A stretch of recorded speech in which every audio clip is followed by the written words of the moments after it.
Today ay Bose Cube ang aking i-disassemble. So ito yung Bose na double cube. And meron lang siyang dalawang terminal, negative and positive. So ibig sabihin connected itong dalawang speaker na to, no. Papakita ko yung connections, yung kanyang connection, and tingnan natin kung meron siyang indicator ng polarity. Okay, buksan ko na. Itong pinakang cover niya ay may 4 na lock dito sa gilid.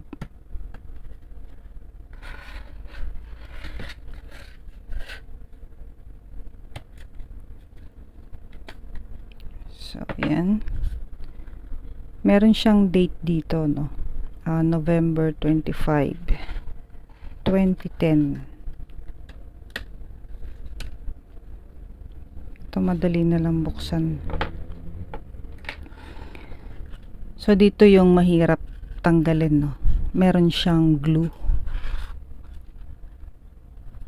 And yung lock nito ay 4 din. 1, 2, 3, 4. Dito rin sa kabila. So, ang ginagawa ko dito, guys, ay naglalagay ako ng liquid para matanggal yung kanyang glue. Lighter fluid yung nilalagay ko. Madali naman tong matuyo.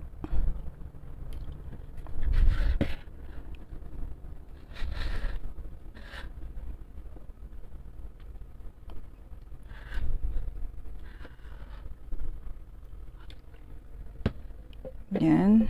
And unti-unti ko siyang pinapry. Yan.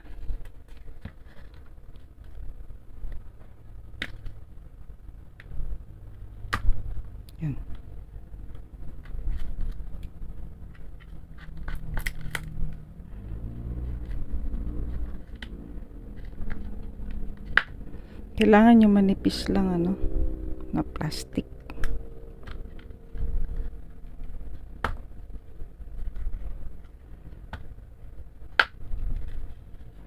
Para hindi masyadong ma-damage yung lalagyan.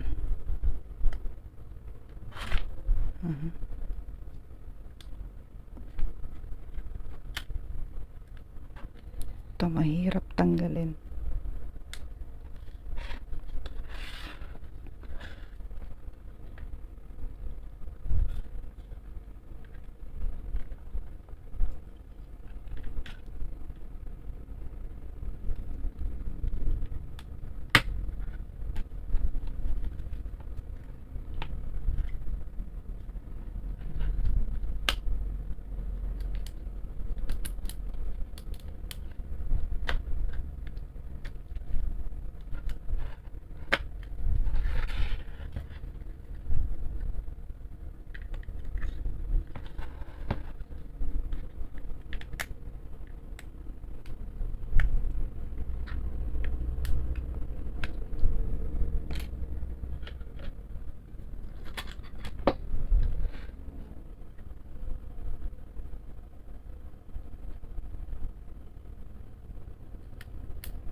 Dito sa corners ang mahirap.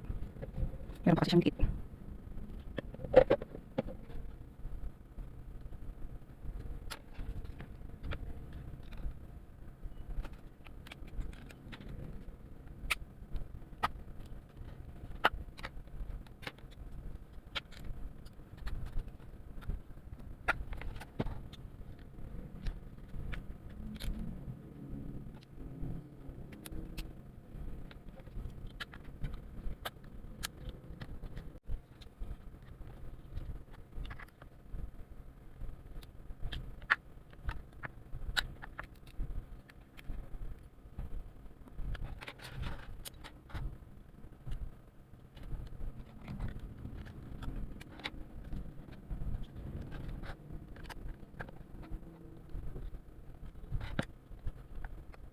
pa siguro ng glue sa loob. Oh, yeah.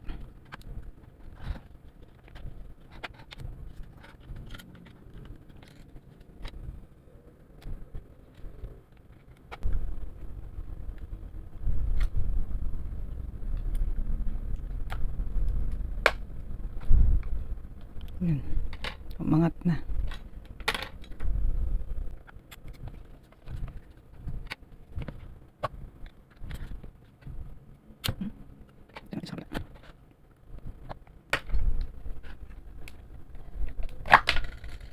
Yun.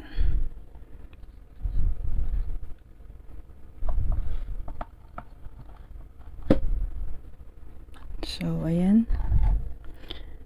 Wala siyang gaanong damage, no, sa gilid. Ito naman sa kabila.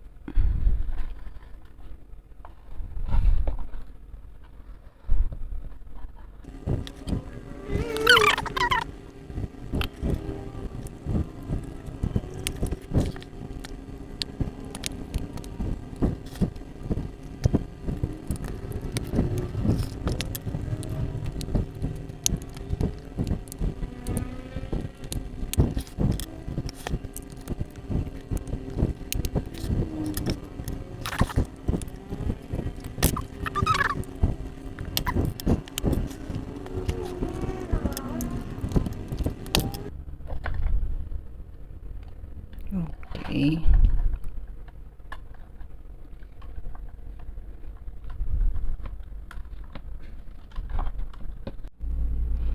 So, ito na yung pinakang loob ng speaker, no.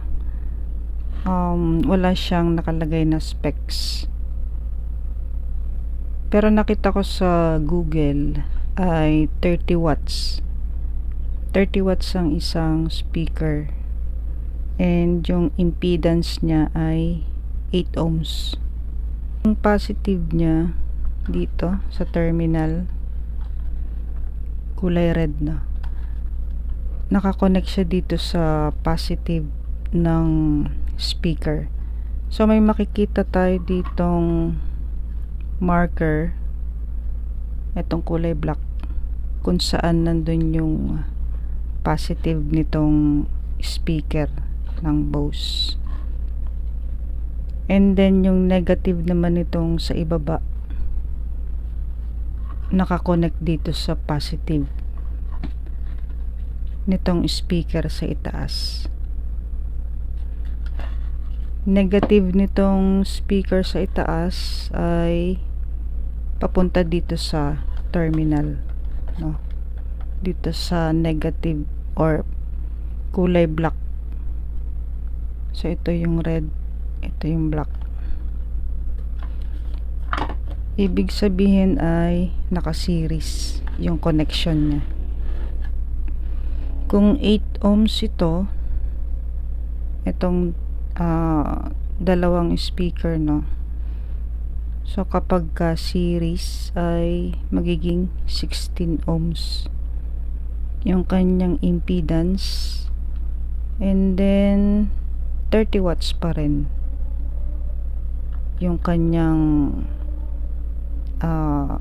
power input nitong dalawang speaker na to.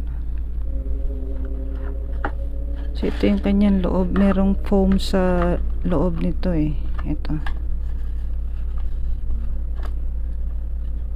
And then ito yung kanyang pinakang hinge. Ayan, naiikot.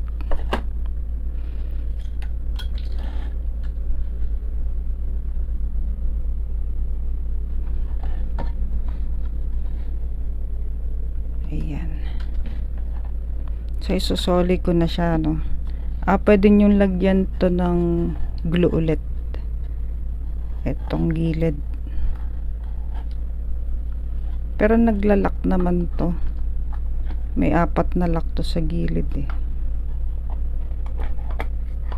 Naglalak naman siya. Yan.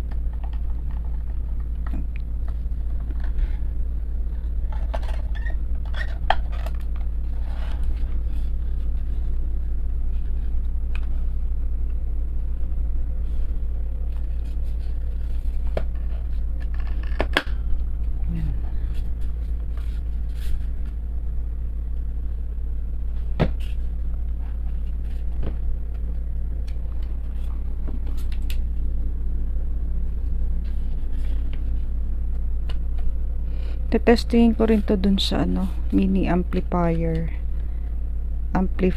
na binili ko, no.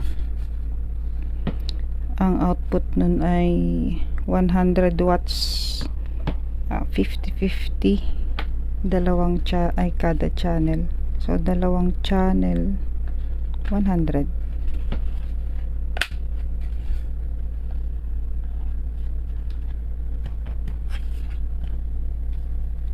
So ito pa yung isa. Yan. Nawala na lang yung takip nito. Itong isa.